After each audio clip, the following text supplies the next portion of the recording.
ஹல்லேலூயா. யாவரும் உட்காரும். सब लोग बैठ जाइए. कृपा करके सारे बैठ जाओ. இப்போது ஒரு சாட்சி. अभी एक गवाही है. புனிதா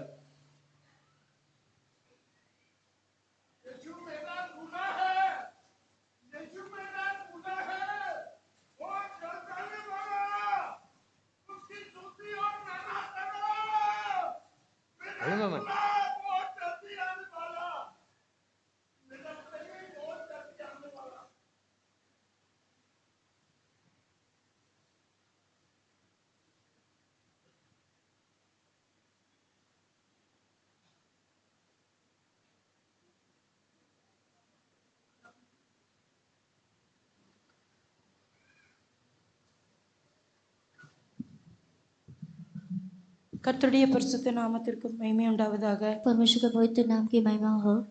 ஏழையாக எனக்கும் கர்த்தருடைய சமூகத்திலே ஒரு சாட்சியை நிற்கும்படியாக கர்த்தர் தந்ததான இந்த நல்ல சமயத்திற்காக அவரை நன்றியோடு ஸ்தோத்திரிக்கிறேன். मैं जो कुछ भी नहीं है गरीब हूँ, जो परमेश्वर के सम्मुख में खड़ा होने के लिए आपके सामने गवाही बोलने के लिए अवसर दिया, इसलिए मैं धन्यवाद करती हूँ. இயேசுவை அறியாத ஒரு குடும்பத்தில் நான் பிறந்தேன். मैं यीशु को नहीं जानने वाला एक परिवार में जन्म ली. என்னுடைய மாதாவினுடைய சகோதரி பிசாசு பிடியினால் அகப்படுகையும் சுகத்திற்காக அவர்கள் பல்வேறு இடங்களில் அலைந்து திரிந்து கடைசியாக இந்த பெந்தகோஸ் சபைக்கு வந்து அவரை சுகத்தை பெற்றுக்கொண்டார்கள். मेरे माँ का जो बहन जो है वो दुष्ट आत्मा के द्वारा पीड़ित थी, जगह जगह भटकने के पर भी इनको चंगाई नहीं मिला, लेकिन चंगाई पाने के लिए सच्चाई में हम आए थे.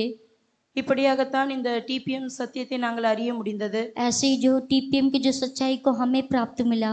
அதற்கு பின்பாக என்னுடைய மாதா பிதாக்களும் இந்த சத்தியத்தை அறிந்து இந்த சர்ச்சுக்கு வர கர்த்தர் உதவி செய்தார். उसके बाद जो है मेरे माँ बाप भी जो है सच्चाई को जानकर इस कलीसिया में आने के लिए उनको मदद किया.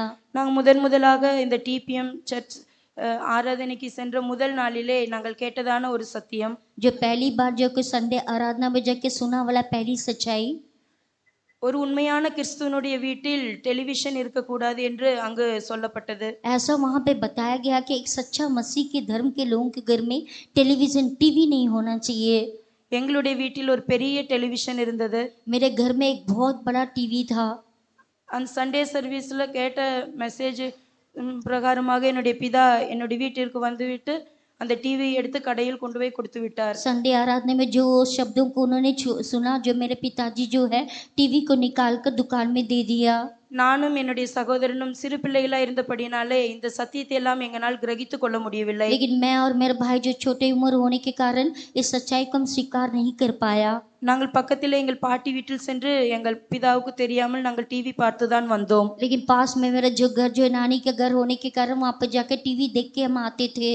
அடுத்த முறையாக நாங்கள் அடுத்த சண்டே மீட்டிங்க்கு நாங்கள் சென்றபோது அங்கே கேட்டதான அடுத்த ஒரு சத்தியம், दूसरी बार जब हमने संडे आराधना किया गया, वहाँ पे सुना दूसरी सच्चाई ये है, ஒரு உண்மையான கிறிஸ்தவனுக்கு இந்த உலகத்தினுடைய ஆடம்பரங்கள், சிற்றின்பங்கள், ஆபரணங்கள் இது ஒன்றும் தேவையில்லை, கர்த்தர் தாமே அவனுக்கு அலங்காரமாய் இருப்பார் என்று அங்கு சொல்லப்பட்டது. एक सच्चा मसीह धर्म के लोगों के लिए संसार और संसार के वेशभूषा आभूषण वो सब नहीं चाहिए करके ये सच्चाई बताया गया.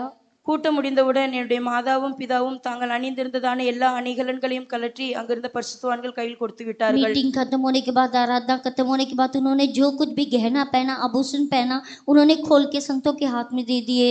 நான் சிறு பிள்ளையா இருந்தபடியினாலே என்னை அவர்கள் ஆபரணங்களை கலற்றும்படியாக வற்புறுத்தவில்லை. मैं छोटी उम्र होने के कारण जो मेरे माँ बाप जो है गहने को खोलने के लिए उन्होंने मजबूर नहीं की. நான் இந்த ஆபரணங்கள் எல்லாம் அணிந்து கொண்டுதான் கூட்டங்களுக்கு சென்று கொண்டிருந்தேன். मैं सोना गहना पहन के ही आराधना में जाती थी. சில நாட்கள் சென்ற பின்பு थोड़े दिन बीतने के बाद எங்களுடைய வீட்டிலே தமிழ் மேகசின் வந்து கொண்டிருந்தது. मेरे घर में जो तमिल का जो मैगजीन आता था, அதை வாசிக்கும்படியாக ஒரு நாள் திறந்த பொழுது அதில் இப்படியாக ஒரு ஆர்டிக்கல் எழுதியிருந்ததை நான் கண்டேன். वहाँ पे जैसे मैंने उस मैगजीन को खोल के देखा तो वहाँ पे इस प्रकार का लेख लिखा हुआ था. சிருஷ்டிகர்த்தராகிய தேவன் மனிதனை சிருஷ்டித்த போது அவனுக்கு வேண்டியதான அவயவங்கள் எல்லாம் அவனுடைய சரீரத்திலே கொடுத்து அவனை சிருஷ்டித்தார். सृष्टिकर्ता परमेश्वर जब मनुष्य को सृष्टि करने के समय सब कुछ उसको उपलब्ध करते हुए जो है उसको सृष्टि किया. அந்த மனிதன் தன்னுடைய சரீரத்திலே அவயவங்களிலே ஆபரணங்களை அணிய வேண்டுமென்று கர்த்தர் விரும்பி இருந்திருப்பாரானால் அந்த ஆபரணங்களையும் கூட போட்டுத்தானே கர்த்தர் சிருஷ்டித்திருந்திருப்பாரே. கர்த்தர் அப்படி செய்யவில்லை, பின்ன நீ ஏன் உன் சரீரத்தில் இப்படியெல்லாம் செய்கிறாய் என்று அதில் ஒரு கேள்விக்குறியோடு இருந்தது. उसमें ऐसा एक प्रश्न था, सवाल था, अगर परमेश्वर मनुष्य को सृष्टि करने के समय सोना और गहना पहन के अगर सृष्टि किया होता तो ऐसा ही सृष्टि करना था, लेकिन तू क्यों ऐसा चाहती है कि मैं सोना और गहना पहन के रहूं? இதை வாசித்தவுடன் இந்த காரியங்கள் என்னுடைய மனதிலே அதிகமாய் அலட்டி கொண்டிருந்தன. जैसे इस लेख को मैंने पढ़ी तो मेरे जो शब्द मेरे हृदय में बोलता ही रहा. ஒரு 3 நாட்களுக்கு பின்பாக நான் என்னுடைய வீட்டை சுத்தம் செய்து கொண்டிருந்த போது என் காதில் இருந்ததான கம்மல் தானாகவே அது கலண்டு கீழே விழுந்து விட்டது. அதை நான் எடுத்து பார்த்தபோது அதில் ஒரு கேடும் தன்னை இல்லை. लेकिन जब 3 दिन के बाद जैसे मैंने अपने घर को झाड़ बुहार कर रही थी तब मेरे जो सोना जो खुल के नीचे गया, लेकिन उसके बाद उसमें कोई भी नुकसान नहीं हुआ.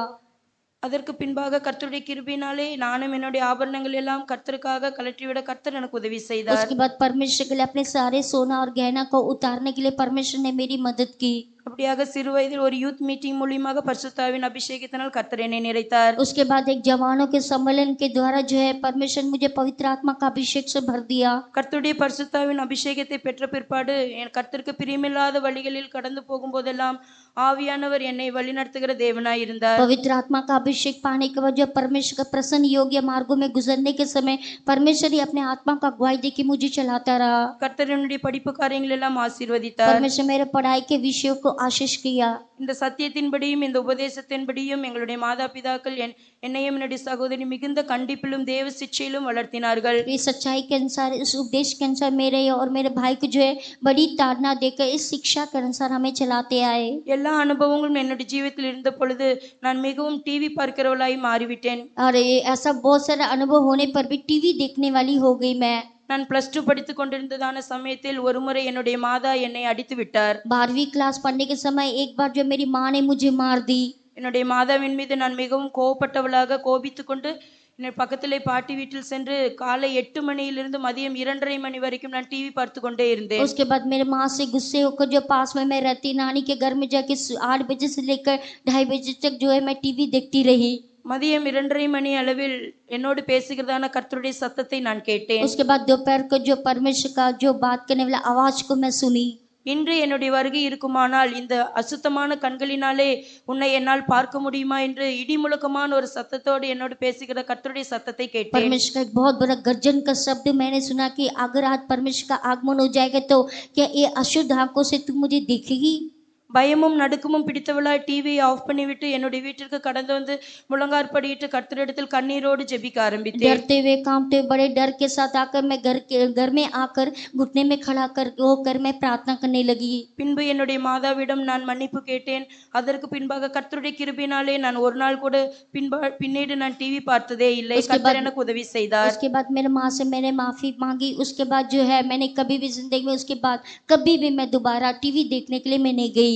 இந்த காரியங்களுக்கெல்லாம் பின்பு கர்த்தர் என்னுடைய தனிப்பட்ட ஜீவியத்தை அதிகமாக ஆசீர்வதித்ததை என்னால் உணர முடிந்தது. उसके बाद जो मेरे व्यक्तिगत जीवन को अधिक से अधिक आशीष को प्राप्त हुआ और मैंने एहसास किया.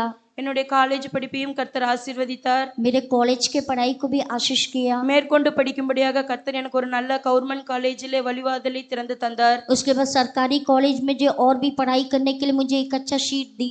அப்படியாக நான் அந்த படிப்பை படிக்கும்படியாக ஹாஸ்டலில் தங்கி படிக்க வேண்டியதா இருந்தது. उसके बाद उस पढ़ाई करने के लिए मुझे हॉस्टल में रुक के पढ़ाई करना था. நான் என்னுடைய மாதாவையும் பிதாவையும் விட்டு ஒரு நாள் கூட பிரிந்திருந்ததில்லை. ஆனால் இந்த கர்த்தருடைய ஊழியத்திற்காக என்னை கொண்டு வரும்படியாக கர்த்தருடைய அது திட்டமாய் இருந்தது. நானோ அதை அறியாதவளா இருந்தேன். परमेश्वर की सेवा में आने के लिए परमेश्वर की योजना थी, मैं नहीं जानती थी. मैं क्योंकि अपने माँ बाप को कभी छोड़ के कभी नहीं रही. அப்படியாக நான் ஹாஸ்டலில் தங்கி படித்துக் கொண்டிருந்த சமயத்தில் என்னுடைய கையில் ஒரு புஸ்தகம் கிடைத்தது. उस हॉस्टल में पढ़ाई करने के समय मेरे हाथ में एक किताब मिला. அது பரலோகத்தை பற்றியும் பாதாளத்தை பற்றினதுமாய் இருந்தது. वो स्वर्ग नर्क के बारे में लिखा हुआ था.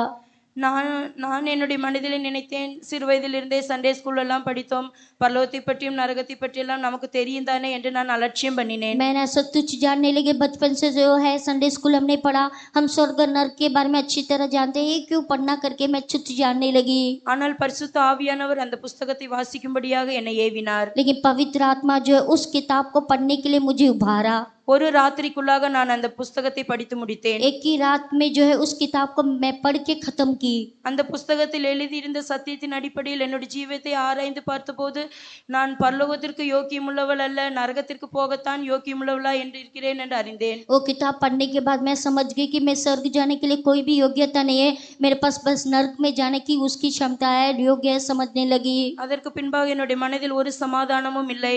उसके बाद मेरे मन में किसी भी प्रकार का शांति नहीं थी. என்னுடைய பிதா என்னை வளரதிகம் கஷ்டப்பட்டு படிக்க வைத்ததினால் நன்றாக படிக்க வேண்டும், நல்ல நிலைமையில் ஆய் மாதா பிதாவை நன்றாக கவனித்துக் கொள்ள வேண்டும் என்ற இந்த சிந்தை தான் என்னை ஆட்டிக் கொண்டிருந்தது. मेरे पिता जो है बड़े कष्ट उठाकर मुझे पढ़ाई लिखाई कर रहे थे. मेरी मन में एक ही मनसा था कि मेरे माँ बाप को पढ़ लिख के अच्छी तरह से उनकी मैं सहायता करूंगी करके मैंने सोचा. பிற்பாடு கர்த்தருடைய சித்தத்தை கர்த்தர் எனக்கு வெளிப்படுத்தி தந்தார். उसके बाद परमेश्वर की इच्छा को मुझे प्रकट करके दिया. பல சொப்பனங்கள் மூலியமாக, தரிசனங்கள் மூலியமாக, தேவ சத்தியத்தின் மூலியமாக இந்த கனமான ஊழியத்திற்காக கர்த்தர் என்னோடு பேசினார். बहुत सारे सपनों के तरह, दर्शन के तरह, बहुत सारे वचनों की तरह जो है महिमा भरे सादर योग्य सेवा के बारे में परमेश्वर ने मुझे प्रकट किया. அப்படியாக கடந்த 2009 வருடம் கர்த்தருடைய இந்த மகிமையான ஊழியத்திற்காக கர்த்தர் என்னையும் அழைத்து கர்த்தருடைய வீட்டிற்கு கொண்டு வந்தார். 2009 वर्ष में जो है परमेश्वर के भवन में इस महिमा भरा सेवा करने के लिए परमेश्वर मुझे बुला के ले आया. கர்த்தருடைய வீட்டிற்கு வந்த பிற்பாடும் என்னுடைய மாதாவையும் பிதாவையும் குறித்ததான சிந்தை நினைவுகள் என்னை அதிகமாக அலட்டிக் கொண்டே இருந்தது. परमेश्वर के भवन में आने के बाद भी जो माता और पिता के जो सोच विचार थे मेरे बहुत तंग करते थे. அதற்கு பின்பாக நான் கர்த்தரிடத்தில் ஜெபித்தேன், கர்த்தாவே நீர்தான் என்னை கொண்டு வந்தீர், ஆனால் என்னுடைய மாதாவையும் பிதாவையும் குறித்ததான நினைவு என்னை அலட்டிக் கொண்டே இருக்கிறது, எனக்கு உதவி செய்ய வேண்டும் என்று கர்த்தரிடத்தில் ஜெபித்தேன். मैं परमेश्वर के सामने प्रार्थना की, परमेश्वर तूने तो मुझे बुला के आया, मुझे क्यों अपने माँ और पिता का ऐसे याद आ रही है, मुझे तंग हो रहा है, ऐसा करके मैं प्रार्थना करने लगी. கர்த்தருடைய கிருபையினாலே பின்பு என்னை கர்த்தர் அந்த சிந்தையிலிருந்து நினைவுகளிலிருந்து என்னை விடுதலையாக்கினார். लेकिन परमेश्वर का अनुग्रह से जो उस सोच विचार से परमेश्वर मुझे छुड़ाया.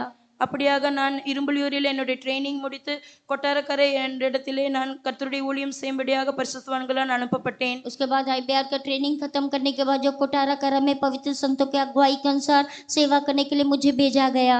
அந்த இடத்திலும் கர்த்தர் என்னை அவருடைய அன்பை ருசிக்கும்படியாக, அவருடைய அன்பின் ஆழத்தையும் நீளத்தையும் உயரத்தையும் அறிந்து கொள்ளும்படியாக பல்வேறு விதமான பாதைகளின் வழியாக கர்த்தர் என்னை வழி நடத்தினார். उस स्थान में भी जाकर जो है परमेश्वर का प्रेम के बारे में चखने के लिए, प्रेम की गहराई चौड़ाई लंबाई को समझने के लिए परमेश्वर ने उस स्थानों में भी मुझे मदद की.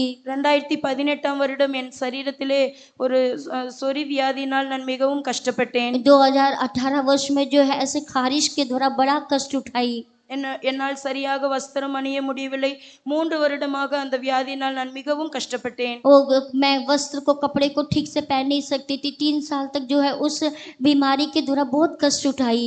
அப்படியாக ஒரு ராத்திரியிலே ஒரு இருட்டு முறியில் நான் மாத்திரம் இந்த வியாதியின் கடினத்தினால் தூக்கமில்லாமல் நான் அப்படியாக அழுது கொண்டு படுத்து கொண்டிருந்தேன். एक रात को जो है एक कमरे के कोने में अंधेरे में जो है बड़ी रोते हुए मैं ऐसे सोई हुई थी.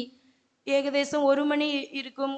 என்னுடைய ரூமுக்குள் ஒரு முதிர்ந்த வயதான ஒரு தாத்தா போல் ஒருவர் என்னுடைய அடுத்து வந்து நிற்கிறதை நான் கண்டேன். मैंने देखा कि 1 बज रहा था, तब एक बूढ़ा सा एक व्यक्ति जो है मेरे कमरे के अंदर आके खड़ा हुआ. मैंने ऐसे महसूस की.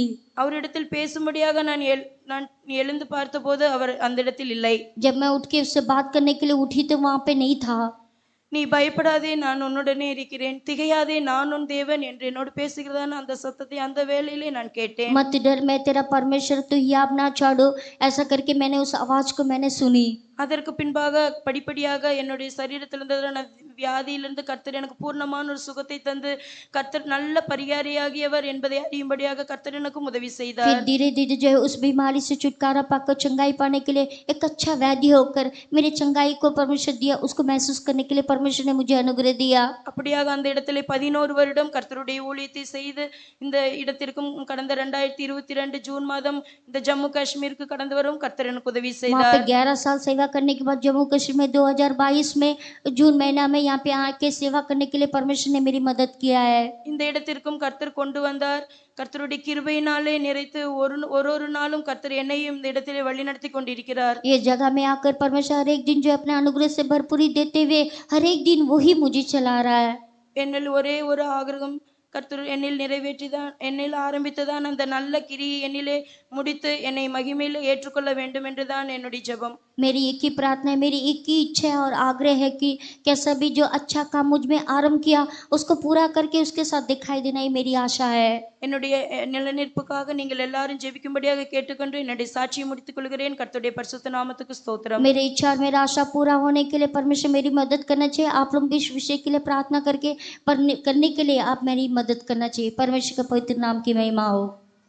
கிருபையால தேவன் அவருக்கு தந்த மேன்மையான ஆத்தும ரட்சிப்புக்காகவும் எத்தனையோ விதமான பிரச்சனைகள் வியாதிகள் வந்த போதும் தேவனை விட்டு விலகாமல் தேவனில் மறைந்து ஜீவிக்கவும் மகிமையான ஊழியத்துக்கு தேவன் அழைத்து தேவனுடைய வீட்டில் வந்து இத்தனை வருடம் ஊழியம் செய்ய தேவன் பாராட்டின எல்லா கிருபைகளுக்காக நாம் எல்லோரும் நன்றியுடன் கரங்களை உயர்த்தி கர்த்தரே ஸ்தோத்திரம் பண்ணுவோம்। अनुग्रह से प्रभु ने उनके जीवन में दिया हुआ इस महान उद्धार के लिए, उनके परिवार में, व्यक्तित्व के जीवन में आया हुआ कई परेशानी और आजमाइशों के बीच में प्रभु उनके साथ रहकर चलाए हुआ मार्ग के लिए और अद्भुत रीति से प्रभु ने उनको इस महिमा बढ़ा हुआ सेवा में उनको अगुवाई कर कर लेकर आया और अब तक उनको संभाला। महिमा के दिन के लिए प्रभु उनको लायक बनाने के लिए मिलकर हम धन्यवाद करेंगे। ஸ்தோத்திரம் ஸ்தோத்திரம் ஸ்தோத்திரம் ஸ்தோத்திரம் ஸ்தோத்திரம் ஸ்தோத்திரம் ஸ்தோத்திரம் ஸ்தோத்திரம்